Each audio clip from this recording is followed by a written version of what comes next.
കേരളത്തിൻ്റെ വർത്തമാനകാല പ്രശ്നങ്ങളെ മറികടക്കുന്നതിനായി സർക്കാർ നടത്തിയ ഇടപെടലുകളുടെ നേർരേഖയാണ് പ്രസംഗം. അതോടൊപ്പം കേരളത്തിലെ വികസന മുന്നേറ്റത്തിൽ LDF സർക്കാർ വഹിക്കുന്ന പങ്കെന്തെന്നും പ്രസംഗം വ്യക്തമാക്കുന്നു.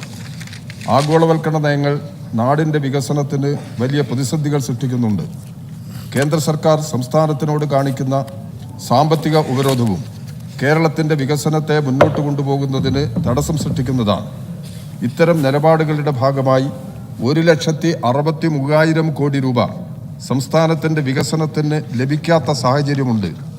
ഈ പ്രതിസന്ധിക്കിടയിലും സംസ്ഥാനത്തിൻ്റെ വികസനത്തെ മുന്നോട്ട് കൊണ്ടുപോകുന്നതിന് സർക്കാരിന് കഴിഞ്ഞിരിക്കുന്നുവെന്നതാണ് ഏറ്റവും പ്രധാനമായ കാര്യം.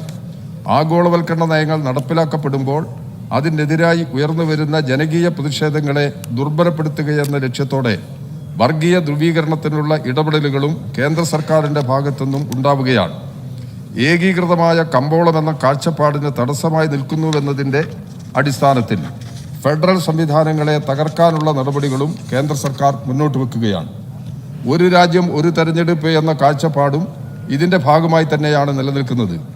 ഇത്തരം നയങ്ങൾക്കെതിരായി ജനകീയ താൽപ്പര്യം മുന്നോട്ട് വെച്ചുകൊണ്ടുള്ള സർക്കാരിൻ്റെ നയപ്രഖ്യാപനം രാജ്യത്തെമ്പാടുമുള്ള ജനകീയ പോരാട്ടങ്ങൾക്ക് കരുത്തു പകരുന്നതാണ്. പൊതുമേഖലാ സ്ഥാപനങ്ങളെ തകർക്കുകയും കാർഷിക, വിദ്യാഭ്യാസ, ആരോഗ്യ മേഖലകളിൽ നിന്ന് പിന്മാറുകയും ചെയ്യുന്ന ആഗോളവൽക്കരണ നയങ്ങൾക്കെതിരെ അവയെ സംരക്ഷിച്ചുകൊണ്ടുള്ള നിലപാട് സ്വീകരിച്ചുകൊണ്ടാണ് ജനകീയ ബദൽ ഈ സർക്കാർ മുന്നോട്ട് വെക്കുന്നു എന്നതും ഏറ്റവും പ്രധാനമാണ്. സർക്കാരിൻ്റെ നയങ്ങളിൽ ഇത് പ്രകടമാണ്. ശാസ്ത്ര സാങ്കേതിക വിദ്യയുടെ നേട്ടങ്ങൾ ഒരു വിഭാഗത്തിന് മാത്രം ലഭ്യമാക്കുന്ന സമീപനത്തിൽ നിന്നും വ്യത്യസ്തമായി ഡിജിറ്റൽ വേർതിരിവില്ലാത്ത സാമൂഹ്യ സൃഷ്ടി എന്ന കാഴ്ചപ്പാട് പുതിയ കാലത്ത് എല്ലാവർക്കും പിന്തുടരാൻ പറ്റുന്നതാണ്. ആഗോളവൽക്കരണ നയങ്ങൾ പാവപ്പെട്ട ജനവിഭാഗങ്ങളെ ദുരിതത്തിലേക്ക് നയിക്കുന്നതാണ്. ആ കാലഘട്ടത്തിലാണ് 5,38,515 കുടുംബങ്ങൾക്ക് സുരക്ഷിത ഭവനം നൽകുക എന്ന നയം ലൈഫ് മിഷനിലൂടെ നടപ്പിലാക്കിയിട്ടുള്ളത്. അതിദാരിദ്ര്യം പരിഹരിക്കുമെന്ന പ്രകടന പത്രികയിലെ വാഗ്ദാനം നടപ്പിലാക്കുന്നതിനുള്ള സർക്കാരിൻ്റെ നടപടി ലോകത്തിന് തന്നെ മാതൃകയുള്ളതാണ്. 64,006 കുടുംബങ്ങളെ ഇത്തരത്തിൽ മുന്നോട്ടു പോകാനുള്ള പ്രവർത്തനങ്ങളും മുന്നോട്ട് വെക്കുകയാണ്. 62 ലക്ഷം പേർക്ക് പ്രതിമാസ പെൻഷൻ നൽകുന്ന സാമൂഹ്യ പദ്ധതിയും കേരളത്തിൻ്റെ അടിസ്ഥാന ജനവിഭാഗത്തോടും വയോജനങ്ങളോടും കാണിക്കുന്ന കരുതലിൻ്റെ ഏറ്റവും പ്രധാനപ്പെട്ട അടയാളമായി നിലനിൽക്കുകയാണ്. കൃഷിഭൂമി കൃഷിക്കാരന് എത്തിക്കുന്നതിനും കുടികിടപ്പവകാശം ഉറപ്പുവരുത്തുന്നതിനും ഇടതുപക്ഷ സർക്കാരുകൾ നടത്തിയിട്ടുള്ള ഇടപെടലിൻ്റെ തുടർച്ച തന്നെയാണ് ഭൂരഹിതരില്ലാത്ത സംസ്ഥാനമാക്കി മാറ്റുകയെന്ന ലക്ഷ്യത്തോടെ 1,80,887 കുടുംബങ്ങൾക്ക് പട്ടയം നൽകിയ നടപടി. ക്ഷേമ പദ്ധതികളിൽ ഉറച്ചു നിൽക്കുമ്പോൾ തന്നെ സംസ്ഥാനത്തിൻ്റെ വികസനത്തിന് പശ്ചാത്തല സൗകര്യ വികസനം എന്നത് പ്രധാനമായി കണ്ടുകൊണ്ട് നടത്തിയ പ്രവർത്തനങ്ങൾ കേരളത്തെ ഭാവിയിൽ സുശക്തമായ സമ്പദ്ഘടന സൃഷ്ടിക്കുന്നതിന് സഹായകരമായിരിക്കും.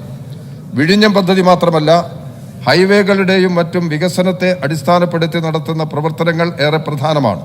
റോഡുകളുടെ വികസനവും ശ്രദ്ധേയമാണ്. നിക്ഷേപം നടത്തുന്നതിന് തടസ്സമായി നിൽക്കുന്നുവെന്നതാണ് കേരളത്തെക്കുറിച്ച് പറയാനുള്ളത്. എന്നാൽ അക്കാര്യത്തിൽ ഇന്ത്യയിലെ തന്നെ ഏറ്റവും മികച്ച സംസ്ഥാനമാക്കി മാറ്റാൻ കഴിഞ്ഞുവെന്നത് അഭിമാനകരമാണ്.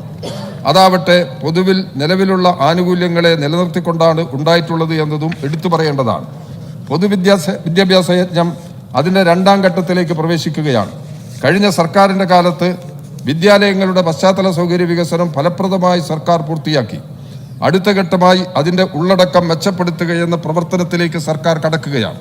അതിൻ്റെ ഭാഗമായി 1, 3, 5, 7, 9 ക്ലാസ്സുകളുടെ പാഠപുസ്തകങ്ങളുടെ നവീകരണവും അധ്യാപകരുടെ പുസ്തകവും രക്ഷാകർത്താക്കൾക്കുള്ള മാർഗനിർദ്ദേശങ്ങളുമെല്ലാം കേരളത്തിലെ പാവപ്പെട്ട വിദ്യാർത്ഥികൾക്കും ഉന്നതമായ വിദ്യാഭ്യാസം ഉറപ്പുവരുത്തുന്ന തരത്തിലുള്ളതാണ്. വൈജ്ഞാനിക സമൂഹ സൃഷ്ടി എന്ന കാഴ്ചപ്പാട് ഫലപ്രദമായി സർക്കാർ നടപ്പിലാക്കുകയാണ്. വൈജ്ഞാനിക മേഖലയെ ഉപയോഗപ്പെടുത്തി എല്ലാ മേഖലയിലെയും ഉൽപാദനവും ഉൽപാദനക്ഷമതയും വർദ്ധിപ്പിക്കുക എന്നതാണ് ലക്ഷ്യം വെക്കുന്നത്. അത്തരമൊരു സാഹചര്യം രൂപപ്പെടണമെങ്കിൽ ഉന്നത വിദ്യാഭ്യാസ മേഖല മെച്ചപ്പെടുത്തുക എന്നത് പ്രധാനമാണ്. അതിൻ്റെ അടിസ്ഥാനത്തിൽ ഉന്നത വിദ്യാഭ്യാസത്തെ മെച്ചപ്പെടുത്തുന്നതിന് സർക്കാരിന് കഴിഞ്ഞിട്ടുണ്ട്. സംസ്ഥാന സർവകലാശാലകൾ ഉന്നത വിദ്യാഭ്യാസ രംഗത്ത് നേടിയിട്ടുള്ള നേട്ടങ്ങൾ ഇതിന് തെളിവാണ്. 2024 NIRF റാങ്കിങ്ങിൽ ആദ്യ 100-ൽ 4 പൊതു സർവകലാശാലകളും ആദ്യ 100-ൽ 16 കോളേജുകളും ആദ്യ 200-ൽ 42 കോളേജുകളും എത്തിയിരിക്കുകയാണ്.